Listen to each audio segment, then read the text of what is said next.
বিসমিল্লাহির রহমানির রহিম। যারা পূর্ববর্তী ভিডিওটি দেখোনি তারা ভিডিওটি ডেসক্রিপশন থেকে দেখে নিতে পারো। জানাজে কি নামাজ কা বয়ান। জানাজা নামাজের বিবরণ।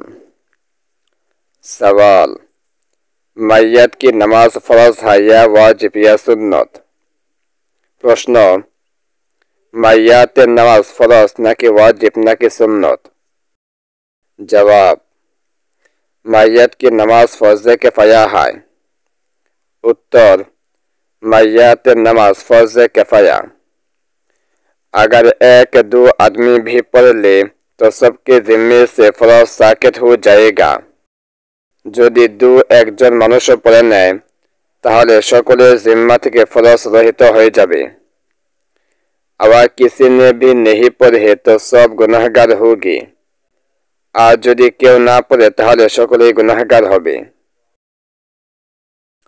सवाल, जनाजे की नमाज की कितनी शर्तें हैं। प्रश्न, जनाजा नमाजेर शर्त कयटी। जवाब, अव्वल मैयत का मुसलमान होना। उत्तर, प्रथमत मैयत मुसलमान हवा। दूसरे मैयत का पाक होना। द्वितीयत मैयत पवित्र हवा। तीसरे उसके कफन का पाक होना। तृतीय मैयत कफन पाक हवा। चौथे सतर का ढाका हुआ होना। चतुर्थत मैयत सतर आवृत हवा। पांचवें मैयत का नमाज पढ़ने वाले के सामने रखा हुआ होना। पंचमत मैयत के नमाज अदायकारीদের सामने रखा। यह शर्तें तो मैयत के मुताल्लिक थी। এই শর্তগুলো তো मैयत সম্পর্কিত ছিল। और नमाज पढ़ने वाले के लिए सिवाय वक्त की बाकी तमाम वही शर्तें हैं। আর নামাজ আদায়কারীদের জন্য শুধুমাত্র ওয়াক্ত ব্যতীত আর সকল শর্ত সেগুলোই जो नमाज की शरायत में तुम पढ़ चुकी हो, যা নামাজের শর্তগুলোর মধ্যে তোমরা পড়ে এসেছো। सवाल, नमाज जनाजा की पूरी तरकीब क्या है। प्रश्न, जनाजा नमाजे पूर्ण नियम की। जवाब, अव्वल नमाज के लिए सौफ बंद कर खड़े हो। प्रथमे नमाजेर जन्य सारिबद्ध करे दाঁড়াবে। अगर आदमी ज्यादा हो तो 3 या 5 या 7 सौफी बनाना बेहतर है। যদি লোক বেশি হয় তাহলে 3, 5 অথবা 7টি কাতার করা উত্তম। जब सफ़ी दुरुस्त हो जाए तो नमाज जनाजा की नियत इस तरह करो कि যখন কাতারগুলো ঠিক হয়ে যাবে তখন জানাজার নামাজের নিয়ত এইভাবে করবে যে माई खुदा के वास्ते इस जनाजे की नमाज इस मैयत की दुआए मग़फ़िरत के लिए इस इमाम के पीछे पढ़ता हूँ। আমি আল্লাহ তাআলার জন্য এই জানাজার নামাজ এই মাইয়াতের মাগফিরাতের দোয়ার জন্য এই ইমামের পিছনে পড়তেছি। फिर इमाम ज़ूर से और मुक्तादी आहिस्ता से तकबीर कहे। তারপর ইমাম উচ্চ আওয়াজে এবং মুক্তাদিগণ নিম্ন আওয়াজে তাকবীর বলবে। और दोनों हाथ कानों तक उठाकर नाफ के नीचे बांध ले এবং উভয় হাত কান পর্যন্ত উঠিয়ে নাভির নিচে বেঁধে নেবে। और इमाम और मुक्तादी सब आहिस्ता आहिस्ता सना पढ़े এবং ইমাম ও মুক্তাদি সকলেই আস্তে আস্তে সানা পড়বে। सना में वतआला जद्दुका की बाद वजल्ला सनाउका भी कहले तो बेहतर है। সানার মধ্যে ওয়াতাআলা জাদ্দুকার পরে ওয়াজাল্লা সানাউকা পড়ে নেওয়া উত্তম। फिर इमाम ज़ूर से और मुक्तादी आहिस्ता से बेगैर हाथ उठाए दूसरे तकबीर कहे।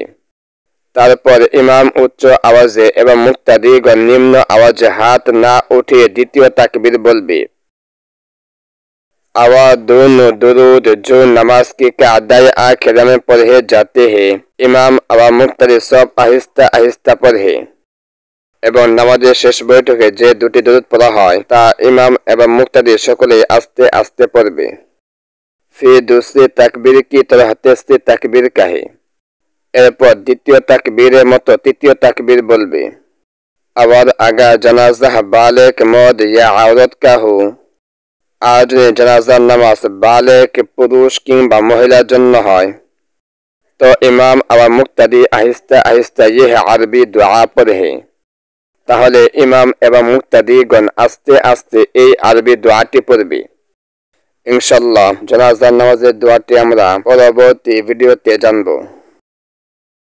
অর্থাৎ জানাজার নামাজ ফরজে কিফায়া। মাইয়াতের জন্য শর্ত হলো মাইয়াতটি মুসলিম হতে হবে, মাইয়াত পবিত্র হতে হবে, তার কাফন পবিত্র হতে হবে এবং সতর আবৃত্ত থাকতে হবে। এবং মাইয়াতে জানাজার নামাজের জন্য যারা জানাজার নামাজ পড়বে তাদের সামনে মাইয়াতকে রাখতে হবে। আর যারা জানাজার নামাজ পড়বে তাদের জন্য সে সকল বিষয় শর্ত যা নামাজের জন্য শর্ত করা হয়েছে, শুধুমাত্র ওয়াক্ত ব্যতীত।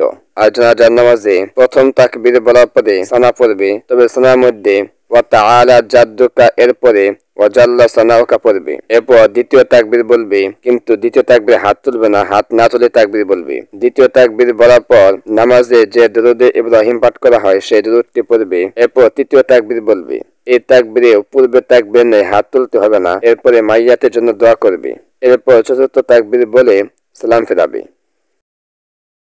মাইয়াত কি নামাজ অর্থ হলো মাইয়াতের নামাজ মৃত ব্যক্তির জন্য নামাজ। अगर एक दो आदमी भी अर्थ हलो यदि दो एकजन मानुषो। साकेत हो जाएगा अर्थ हलो रहित हो जाबे। पाक होना अर्थ हलो पवित्र हवा, पाक हवा। सतर का ढाका हुआ होना अर्थ हलो सतर आवृत्त हवा, सतर ढाका हवा।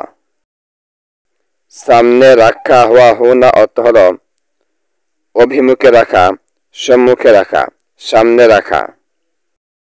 मुताल्लिक थे अर्थ हलो सम्पर्कित छिलो, सम्पृक्त छिलो, सम्पर्कीय। सिवाय वक्त की अर्थ हलो वक्त व्यतीत, समय व्यतीत। तुम पढ़ चुके हो अर्थ हलो तुमरा पढ़ेছো। सफे बानाना अर्थ हलो सारिबद्ध करा, कातार करा।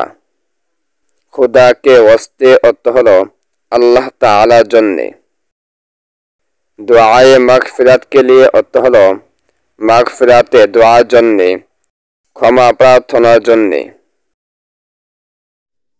ভিডিওতে লাইক এবং কমেন্ট করতে ভুলবেন না এবং এই ধরনের ইসলামিক ভিডিওগুলি দেখতে আমাদের চ্যানেলটি সাবস্ক্রাইব করে বেল আইকন অল প্রেস করে রাখেন।